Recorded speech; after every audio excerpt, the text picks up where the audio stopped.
Good morning over there and in the United States. And I think it's good afternoon, Great Britain. Thank you so much for having me. And we are grateful to the organizers of this. Currently speaking from hiding, basically. I haven't been in the public limelight for the past 1 year because I spoke out for the atrocities that are taking place in this country. I've had good reason to fear for my life because at least that I know of 6 different killer squads were set to have me eliminated. So this is how bad the situation in Nigeria has become. Let me just say a few things about the situation of the country related to democracy and its prospects. Nigeria today suffers from 3 different crises. First is the political crisis. There's a crisis of constitutional legitimacy. Majority of Nigerians today are feeling that the 1999 constitution is illegitimate. It is based on a fraud. It starts with we the people, whereas in fact, none of the people or their representatives sat down anywhere in order to craft this constitution. In 1999, after Obasanjo had been sworn in May, the next day we were told, he said, "What are my powers as president?" He had never seen the constitution. Someone dusted a copy and then presented it to him. Apparently the constitution had been written in the dark chambers of General Abacha's brutal dictatorship, written by some people, mainly for the benefit of some section of the country. Now, people have asked, why do you wait until now to raise these issues? And it is very simple. The answer is simple. In the hands of people with goodwill, even a bad constitution can be tolerated. But in the hands of someone who has shown they have an agenda, then the evils and the illegitimacy of the constitution begin to show as the noonday sun, going from house to house, picking up youths, college students back on as we are talking now, and simply taking and they disappear. Both ways at very dangerous terms that compromise the very sovereignty of our country. Anyway, so what are the prospects? We face serious imminence of war, civil war. If such a thing happens, it will lead to the of millions of people. In fact, Biafra will just be a child's play. I appeal to our friends abroad in Britain, in the United States, is to please do not forget Nigeria. We face a humanitarian crisis whose potential is unprecedented for evil, and all of us sat back and did nothing. Democracy anywhere. It is a work of progress. But democracy itself requires restraint, it requires forbearance. Democracies do not die violently. Well, thank you. It's great to be here. Welcome to everybody. It's good to see you, Obadia. I really enjoyed sitting next to you for breakfast back in Abuja when we were there in September. I'm sorry to hear you're still running, but I'm not surprised. Let me just make a few comments this morning. My goal for attending the meeting this morning is to see if we can't create a coordinated effort to unite certainly the Nigerian diaspora here in the United States and in other places, to work together with those of us like Baroness Cox and Greg Stanton and others, to figure out how to get non-Nigerian governments to focus their attention on the problems that our Nigerian friends have paid attention to. I mean, they have to. I mean, their country is falling apart, and if not already. I mean, I think one of the most sobering things I heard when I was in Abuja last year was the civil war has already started, and so the idea that so we don't have a lot of time to waste. Now, the first thing that I want to point out, and it took me a while to figure this out, but I came to this conclusion when I was working on the Middle Eastern genocide, the ISIS genocide, and that is that the State Department really doesn't care. At the end of the day, they could care less about the statistics. So they don't care about the killings in Nigeria. I mean, they say they do, but the way in which you figure out whether they do is look at what they do and what they say, not what it is. So more and more meetings. I do think it's very important that we get the reports. But the fact of the matter is, to the State Department, Black lives do not matter in Nigeria or any place else in sub-Saharan Africa. I mean, basically, what we have in Nigeria is a situation in which there is no effective personal security. When you look at the polls in Nigeria, people say we're more worried about being kidnapped than just about anything else. And so this is what happens when you don't have an effective police department. And that's why when back in April of last year, Secretary Pompeo called me one morning and said, "Would you please make sense out of Nigeria?" And my question was, boy, that's a tall order. So as I began to pull people together, and I learned a lot about not only the bureaucracy in the State Department, but also the importance of narrative, and that is a very that's a very important concept. But so let me tell you what the operating narrative is in the State Department.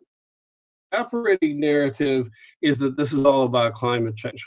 Now you'll notice that climate change is the all-purpose solution for problems that you don't want to address. I mean, the fact of the matter is, do we really care about people who are being massacred, being kidnapped, held for ransom? Now what we really care about is climate change, and that's a bit like saying, I love humanity, it's people I can't stand. So that what we have here is that USAID and the State Department are completely out of control, when it comes to this. And I would suggest that the British Foreign Office is equally complicit in this regard. I'll let Baroness Cox speak to that issue.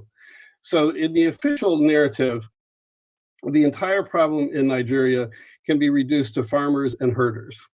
And I tell you, without disclosing any classified information, that I sat through an 1.5 to 2 hour briefing before we left Nigeria from our intelligence community. And at the end of the meeting, I said, I could have read all this on Wikipedia. Why are we sitting here in a classified space? It wasn't until I talked to the intelligence community at the embassy in Abuja that I began to get a sense for just how bad the situation really is from official sources. So from the perspective of the narrative, the official narrative in Washington, it's not about corruption. It's not about mineral and oil resources. It's not about Christians and others versus Muslim expansion. It's not about the integrity of the Nigerian nation, and it's not about the economic crisis. It's about climate change, which by definition means we can't do anything and we won't do anything. The next point. So what do we take from that? Well, first of all, what we need to do is understand. If I had to explain what are the two biggest lessons I learned in my role as Assistant Secretary of State. The first one is that the foundation of most human rights problems is more often corruption than it is political ideology. Many times so if you want to really find out where the problems are, you have to follow the money.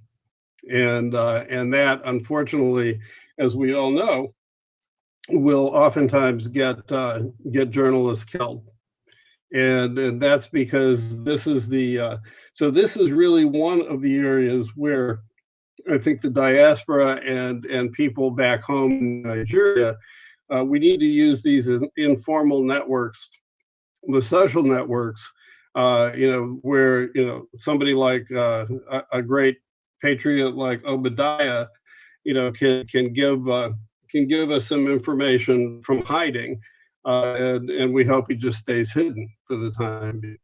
But the second piece of follow the money is really the corruption here in Washington. I'm going to take a second here and share my screen. You will see from the URL, there is a website run by the State Department and called foreignassistance.gov, and it shows you. Let me just show you the screen here. I hope you can see this now. But what we're looking at is that the United States government has spent or is spending $249,307,807. And what we all need to do, if we want to get the State Department's attention, if we want to get USAID's attention, we have to follow that money. And that means we need to know from the grant-making agency gone down, starting with USAID or state, having been in charge of $1.5 billion worth of foreign assistance aid myself at state.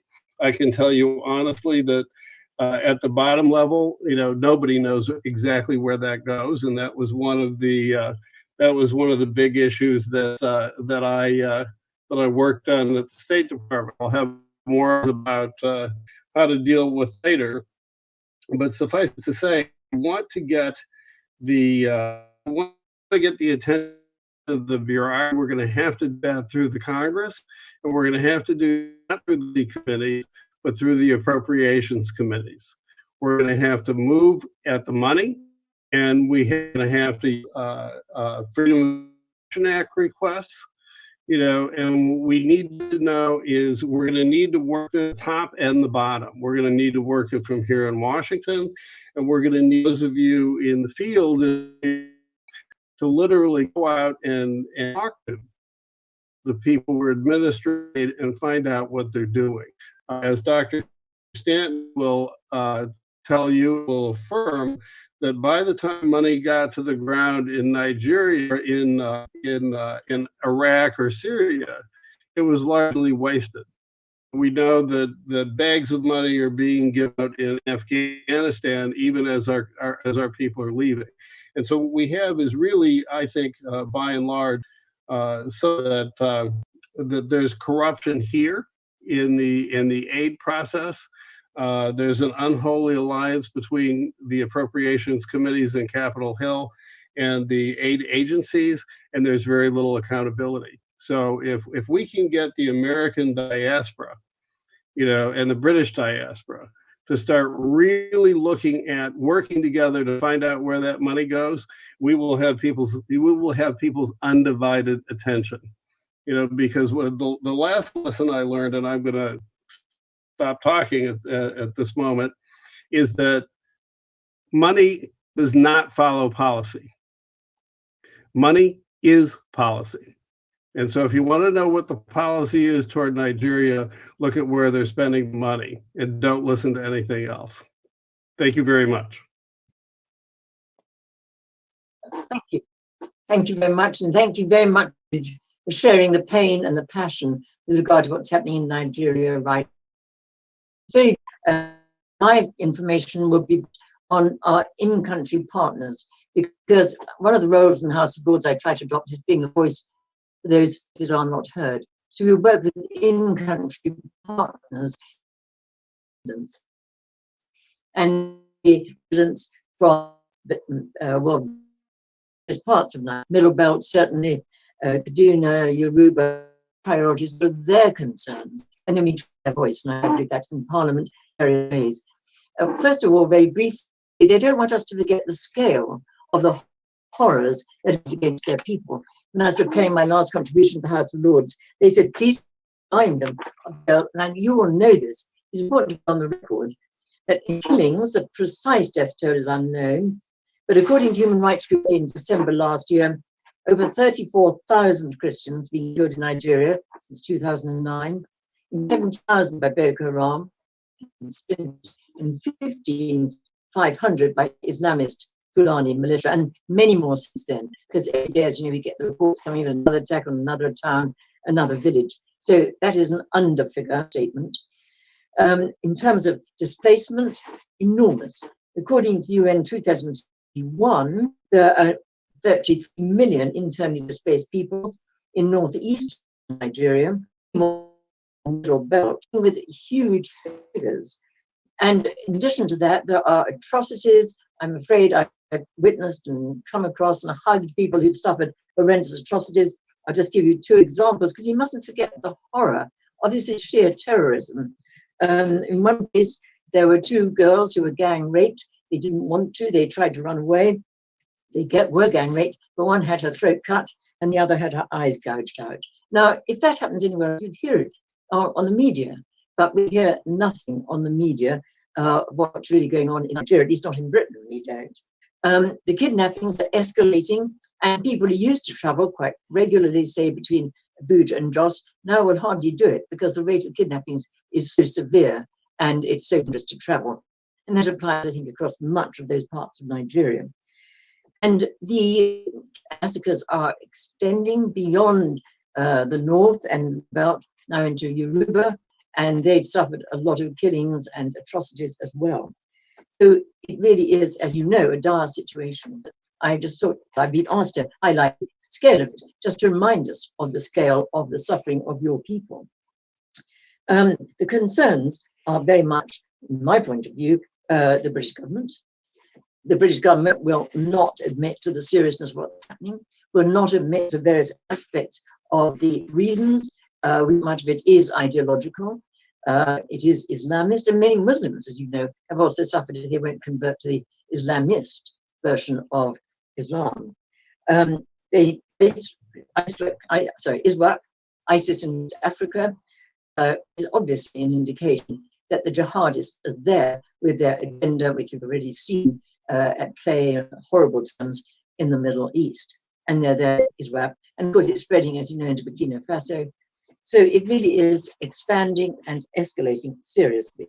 As the UK government fails to recognise the reality, as you said earlier on, it's always regarded in terms of a bit of conflict, a tit for tat, one of the phrase they once used in Parliament, between the Christian farmers and the the Fulani herders, tit for tat. With those figures and those statistics and those atrocities, I don't call that tit for tat.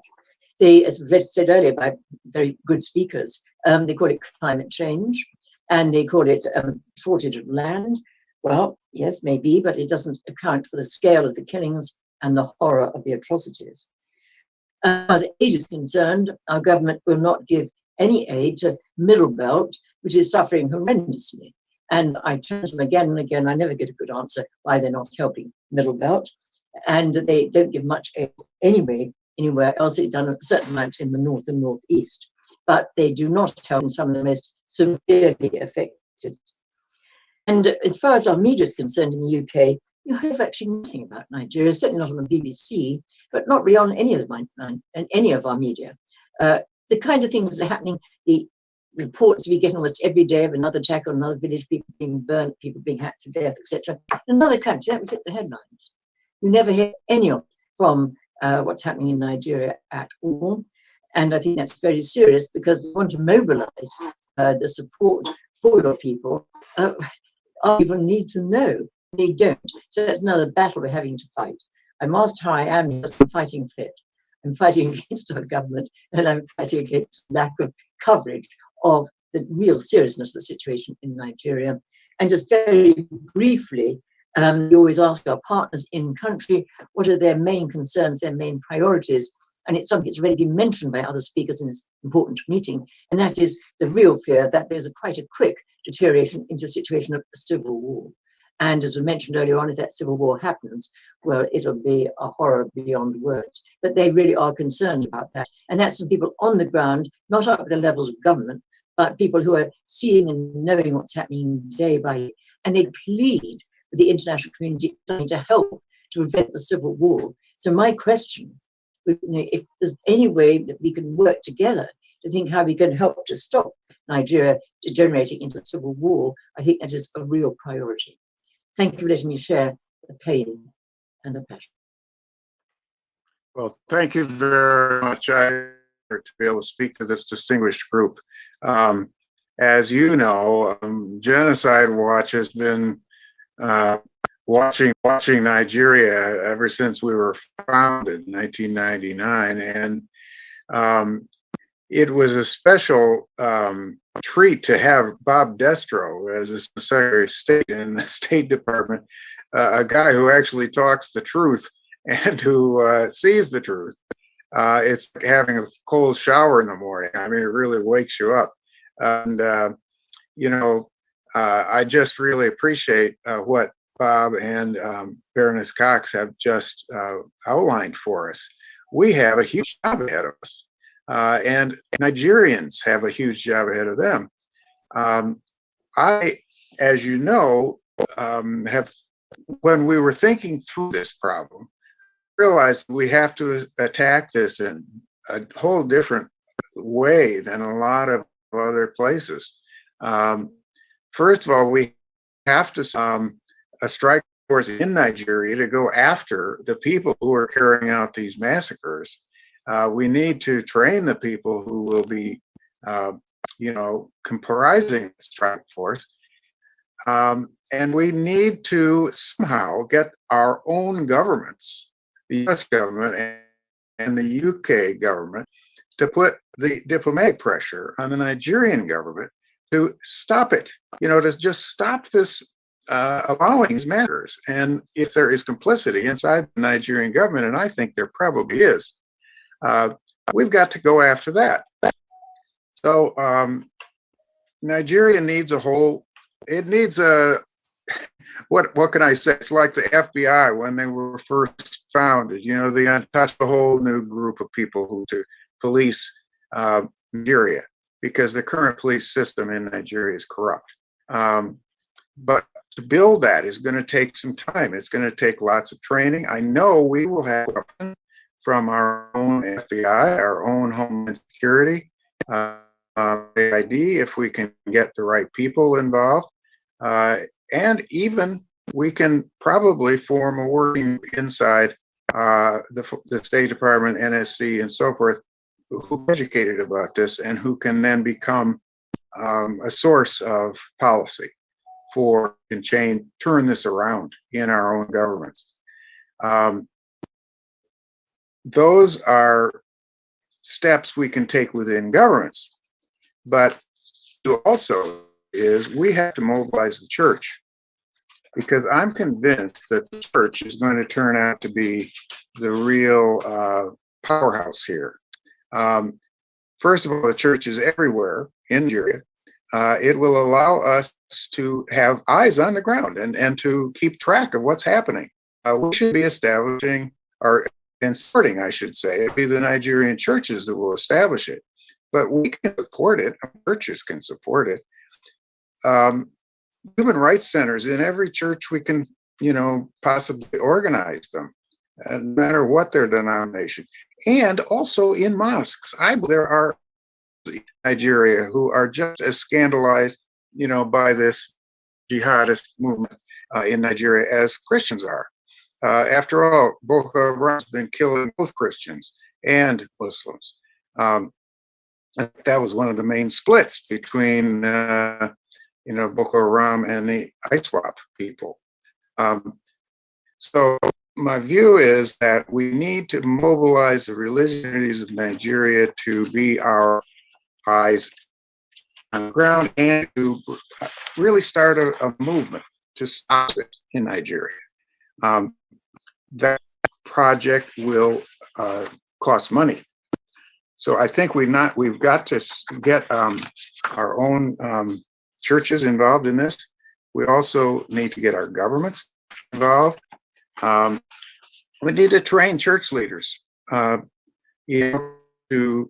combat genocidal violence. I'm pretty convinced it can be done.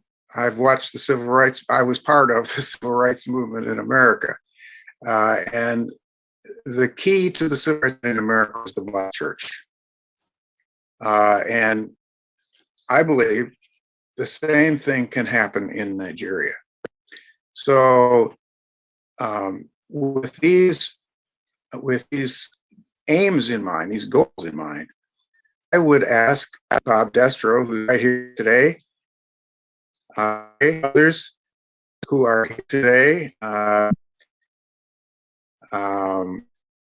know that today, people here today. Stephen is here. A lot of the leaders in this whole movement, we should reconvene the Genocide group right here in Washington, D.C. And a similar group should be formed in the UK. And our aim is to affect our government. And as Bob has suggested, to go through Congress. We can get a lot of people in both parties to be concerned about this. Also to have the working grouping people from USAID and the State Department. In other words, to organize a working group that will have. So that is, I think, what we can do here in Washington. And I just am so grateful to all of the church leaders here on this call with us today, and other people from Nigeria who are going to be the key to the success of this stop a war, and I believe stop a genocide. Thank you.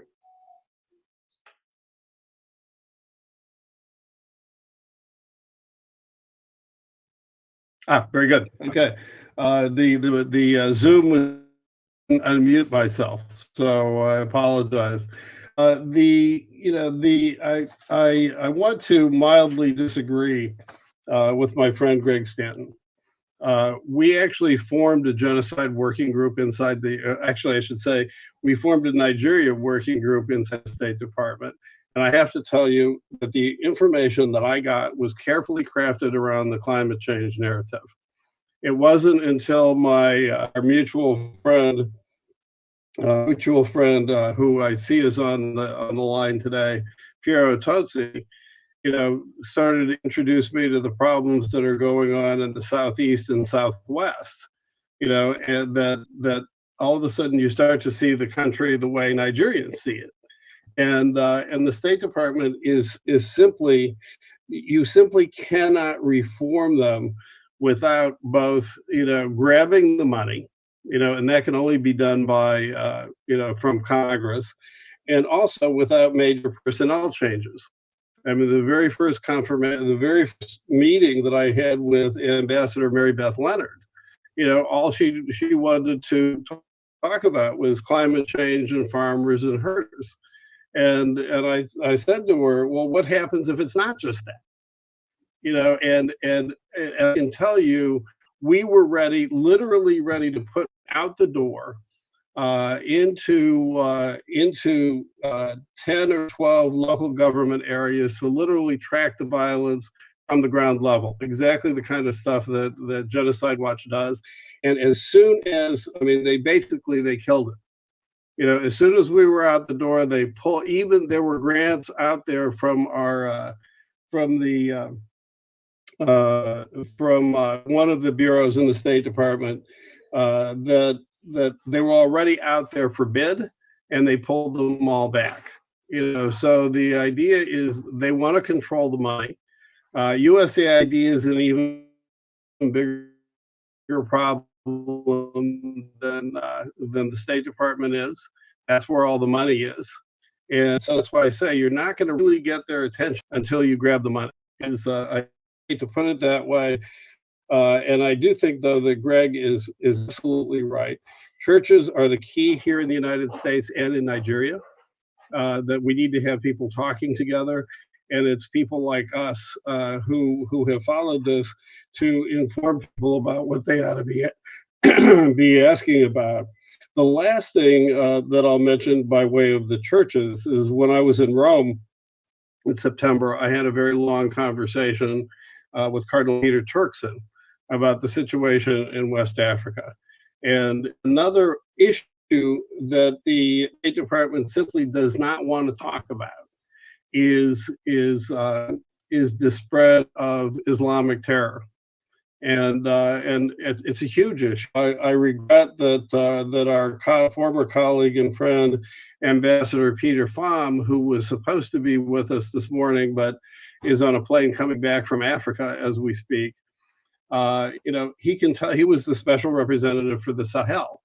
And there's almost concerted effort to deflect attention from that issue, because if you actually bring attention to it, somebody has to talk about it. So the and as Carson said, I have been called Islamophobic.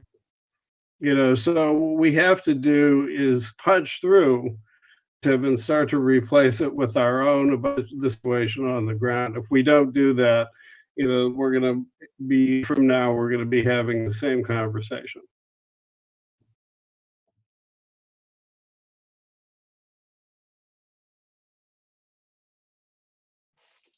Well, thank you very much for a very relevant question. I think that's from what I said when I was speaking, is that there are some of us who are challenging the British government. And there's quite a strong parliamentary group. There's a freedom of religion and belief group. There is a Nigeria group. And the British government is constantly being challenged. And I could send copies of questions that have been asked in our parliament and British government response. And as someone said earlier on, the British government position is that it is farmer-herder conflict, and it's conflict over ground and climate change. And they will make a passing reference to the massacres, but that's not the center. And what their agenda is, well, all of us can speculate. There are interests there, and the interests override the truth. And I'm afraid that does happen. It happens in other countries too. We've witnessed with regard to the impunity portrayed by Azerbaijan against the Armenians in Nagorno-Karabakh, and the British government position off the record in an informal meeting was no country has an interest in other countries, only interests. We have oil interests in Azerbaijan. Good morning. And I feel there must be interest there because there is a complete negation of the seriousness of the situation. Not want to challenging, not want to telling the truth, but there is a political agenda that overrides the truth, is the only way I can put it. And just one quick question on the churches, if I may, as I'm speaking, and that is I'm always a little concerned by the failure of many of the churches in southern Nigeria to support the churches who are obviously suffering so much in the other areas. And if they're Christians, they should remember St. Paul said at the Church of Corinth, when one part of the body of Christ suffers, we all suffer. And it does seem to me that there is a need to mobilize more churches in the more peaceful areas of Nigeria, both because the help is needed, but it might help to stop the escalation into civil war. That's just a question and a comment. Thank you.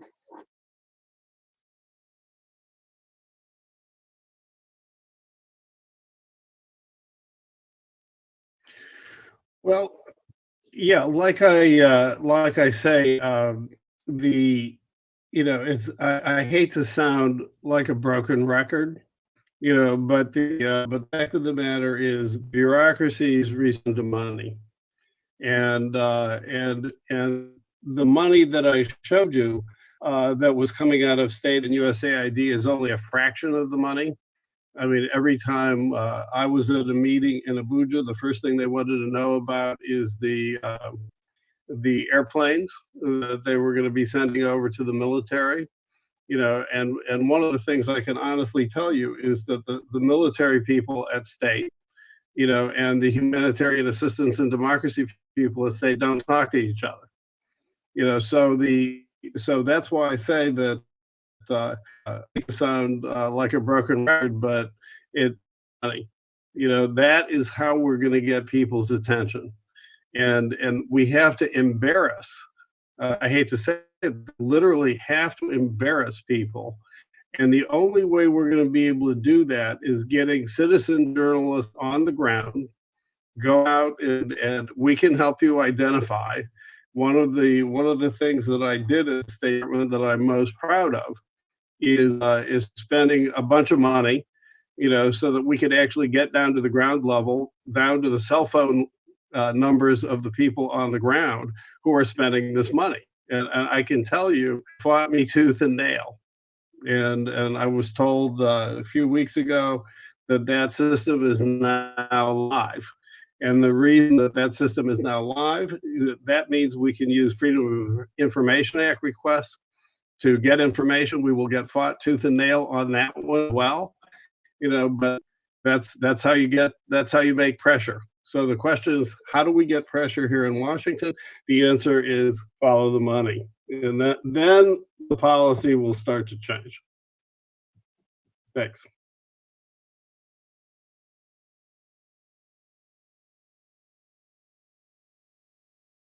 Well, I just want to thank Bob Destro for his, I think, very realistic, his correction of my, if you will, idealistic hope that we could move the State Department. I, having been in the state, is right. It is incredibly difficult to move, especially if you have a narrative that's been accepted. I mean, it's very hard to change those narratives. I remember, just trying to change the narrative of what was happening in Rwanda, where they said, oh yeah, it's a civil war, therefore it can't be a genocide. Well, of course, most genocides happen during civil wars. But this is something we could perhaps go about through the Congress. I think Bob's right about that. Let's try to get some hearings about what's happening in Nigeria and these disastrous massacres going on in Nigeria. I think we'll get bipartisan support for such hearings. We can have them in both the Senate and the House and in joint committees. I think we should begin to build that kind of pressure. It is how we got the pressure built to have a declaration that ISIS was committing genocide. Bob was very central to that effort.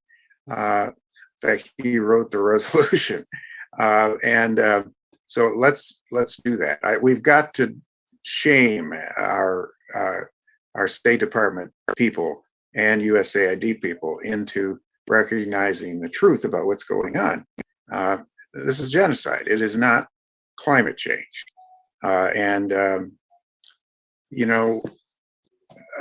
The same kind of pressure can be built, as Baroness Cox was pointing out. In fact, they have a wonderful sort of set of working groups and committees there in the Parliament that deal with genocide. So, in fact, on that, I think. I, by the way, think our atrocities prevention board has been a failure because it has been a silo. It is not open to the public. In other words, I don't even know who's on it, and I'm the head of Genocide Watch. And they have kept it secret, so nobody has any entry point into it except people inside, except people in the State Department and in defense and other places that are connected to it. Result, the people don't feel any pressure from anywhere. They need to feel that pressure. And I would like to open that up. In fact, I want to have a long talk with Samantha Power, who is, of course, one of the originators of that idea. She's an old friend. And I say, look, you've got a silo here. we've got to open it up. We did that for the Burundi Policy Forum, for instance, when right after the Rwandan genocide, because we knew Burundi could be next. We took it out of the silos. We had monthly meetings, in fact, every 2 weeks meetings, of people concerned about the developing situation in Burundi.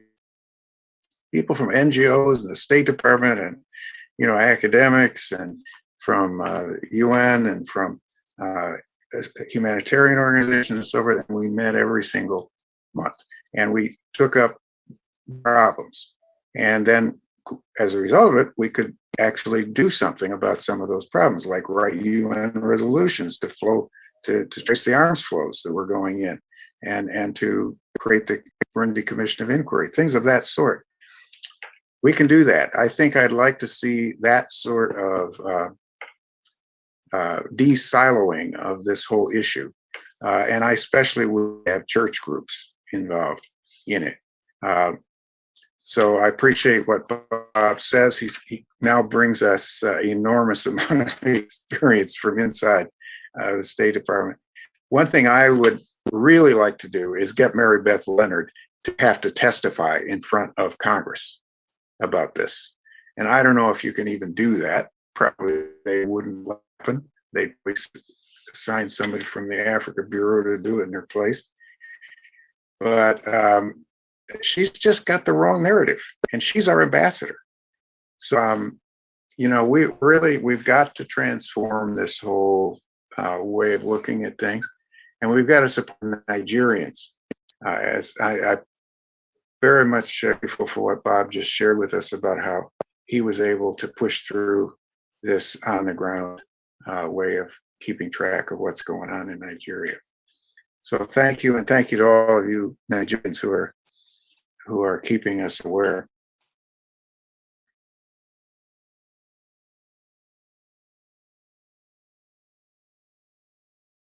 To recap, it's good to put this all in perspective. Number one, over a couple of years, we've lost an estimated 100,000 people, at least.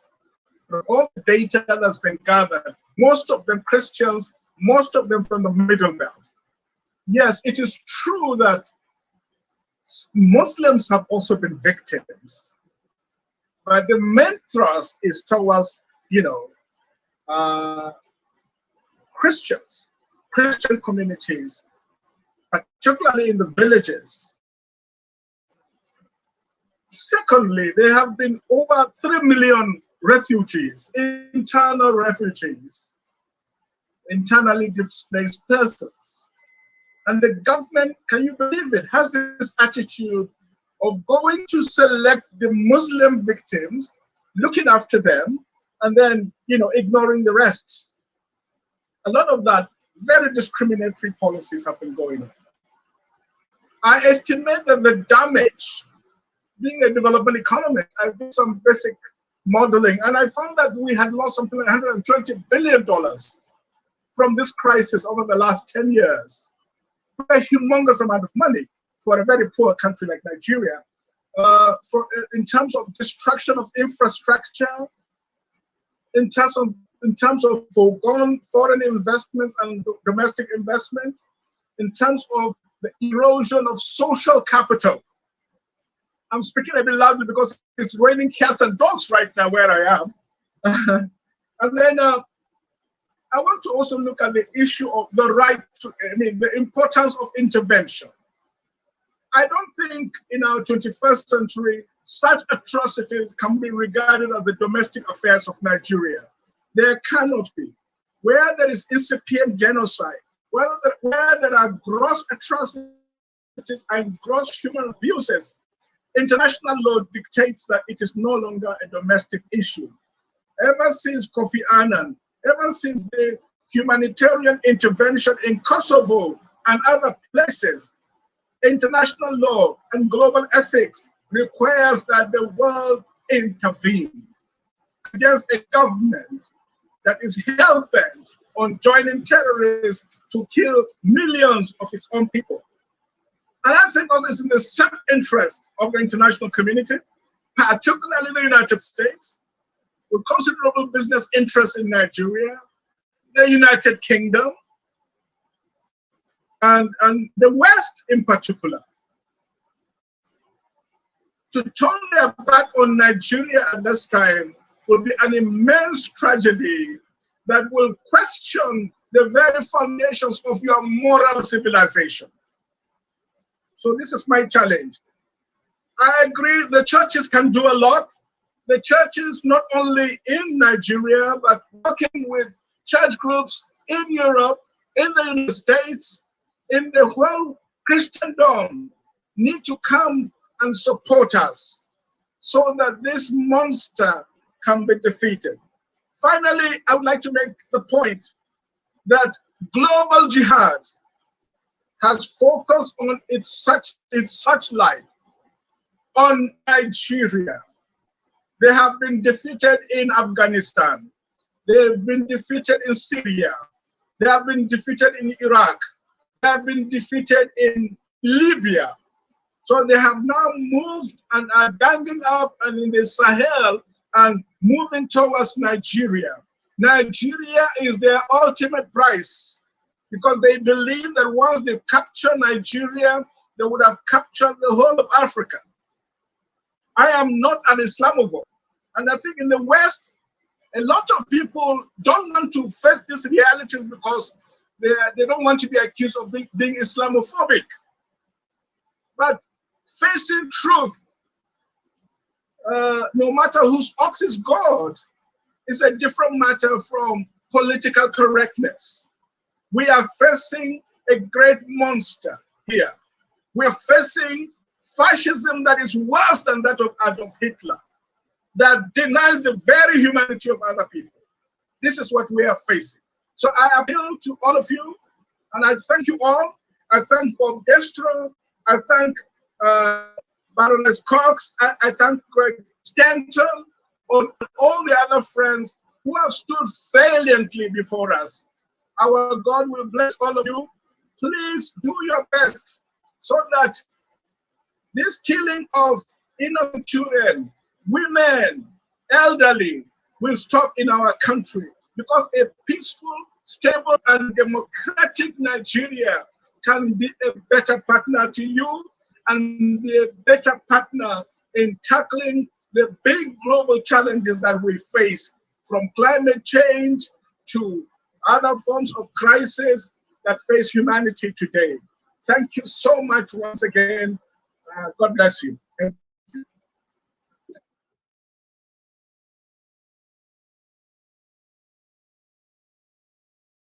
Yeah. First, I want to thank all the speakers, Lady Cox, Dr. Destro, and Stanton, and the voices from Nigeria. I'd worked for several months in USAID.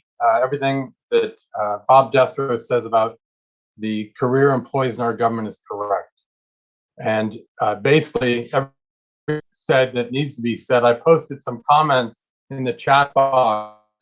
But one thing I want to point out is I believe that we have in the UK and the United States government people who could become Nigerians, who could become, if you will, the permanent voices of opposition in exile, eligible as asylum seekers, and by maintaining them in the face of our government, we can personalize the issue.